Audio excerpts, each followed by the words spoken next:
Assalamualaikum warahmatullah. Sometimes when we're giving dawah, and when we're giving dawah especially to Jews and Christians, we forget some of the techniques that the Prophet ﷺ used to use. Now, I've just been speaking to 3 Jews on WhatsApp, and they started off saying that they're interested in Islam. Assalamualaikum warahmatullahi wabarakatuh, sahabat seiman, channel Islam Insight Indonesia.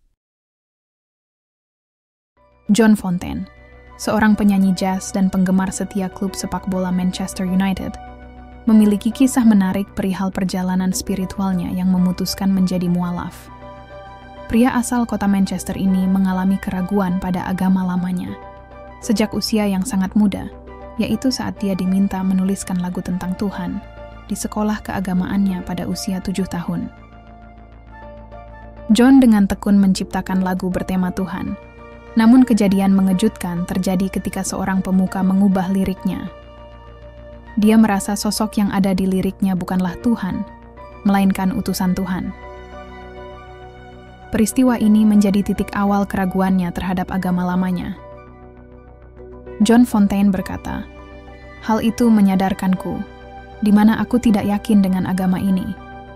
Aku tidak percaya ia adalah Tuhan. Bagiku, dia adalah seorang manusia, sebagai utusan Tuhan." Dikutip dari YouTube Towards Eternity Indonesia. Kejadian tersebut membuka jalan bagi John Fontaine untuk menjalani perjalanan spiritual yang panjang.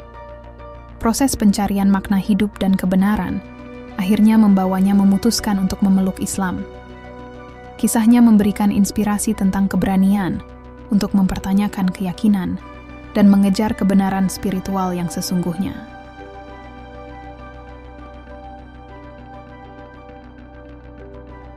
John Fontaine awalnya memiliki persepsi negatif terhadap Islam, menganggapnya sebagai agama para teroris.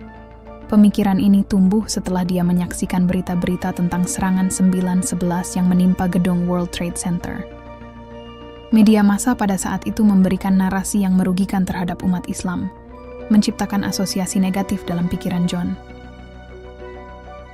"Seseorang menabrakkan pesawat ke gedung World Trade Center dan yang aku dengar hanya Muslim, Muslim, Muslim," ujar John, menggambarkan bagaimana pemikirannya dipengaruhi oleh media pada saat itu. Ketidakpahaman John terhadap Islam berubah ketika dia melakukan perjalanan ke Senegal. Di sana, dia terkejut menemukan bahwa Islam tersebar luas di Afrika, dan hal ini memicu minatnya untuk memahami lebih dalam tentang agama ini. Kunjungannya ke Senegal juga menjadi momen penting ketika John pertama kali mendengar azan, memberikan pengalaman spiritual yang mendalam dan merubah pandangannya terhadap Islam. "Sangat mengagumkan. Aku sangat senang mendengar panggilan beribadah," ungkap John Fontaine. Dia sempat pula diundang ke rumah salah seorang kawan Muslim. Lewat momen itu, John pun mengetahui aktivitas yang dilakukan kaum Muslimin. Tapi tetap saja, hatinya belum tergerak. Dia bahkan gemar melakukan diskusi dengan para Muslim hanya untuk mencari tahu keburukan Islam. Namun, bukannya menemukan sisi buruk Islam, dia malah makin dibuat penasaran. "Jadi aku mulai mencari-cari keburukan Islam lewat diskusi dengan para Muslim. Namun makin aku penasaran dengan Islam, makin aku terpesona oleh ajarannya dan pesan-pesan dari Al-Quran. Lalu aku rasa aku bersedia menerima Islam. Hingga suatu ketika, nenek dari salah satu temannya yang beragama Islam meninggal dunia. Teman John itu menangis, bukan karena ditinggal pergi oleh sang nenek. Ternyata dia sangat berharap neneknya bisa bertemu John Fontaine dan mendoakan agar menjadi seorang Muslim. Kejadian itu dirasa begitu penting dan membekas bagi John. Saat usianya mencapai 23 tahun, keinginan John untuk menjadi mu'alaf semakin kuat. Namun, ia masih tidak tahu bagaimana caranya menjadi seorang mu'alaf. Dia menjadi lebih terinspirasi oleh kisah-kisah orang Inggris dan Amerika yang berpindah ke Islam yang dia temukan melalui video di YouTube. Ini menjadi pendorong bagi John untuk mengambil langkah berani dalam memeluk Islam. Jadi itulah yang mendorong aku berpikir, aku harus mencari tahu tentang ini. tuturnya. Perjalanan spiritual John Fontaine dalam mencari hidayah akhirnya memuncak di tanah Mesir. Setelah merasa mantap dengan keyakinannya terhadap Islam, langkah berikutnya bagi John adalah mempelajari salat.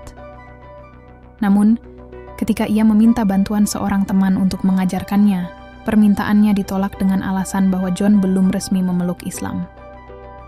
Tidak menyerah, John kemudian mendapatkan penjelasan dari temannya bahwa langkah pertama yang harus diambil adalah mengucapkan 2 kalimat syahadat. Setuju dengan syarat tersebut, John Fontaine akhirnya mengucapkan syahadat dan secara resmi memeluk Islam pada tahun 2008. Keputusan berani ini menjadi tonggak penting dalam perjalanan spiritualnya, yang penuh pencarian dan refleksi. John berkata, "Aku merasa seolah ada beban berat yang diangkat dari pundakku. Aku merasa bersih dan alhamdulillah aku sudah percaya." Sejak momen penuh makna tersebut, John Fontaine dengan tekun memperdalam pengetahuannya tentang Islam. Langkah pertamanya adalah memahami surat Al-Fatihah dan melibatkan diri dalam kewajiban ibadah salat. Meskipun awalnya menghadapi tantangan dalam menjalankan kewajiban 5 kali sehari, John tidak menyerah dan terus menjaga istiqomahnya dalam memeluk Islam, sambil aktif berperan dalam kegiatan dakwah. Keberanian dan ketekunan John dalam menapaki jalan keislaman membuktikan komitmennya yang tulus.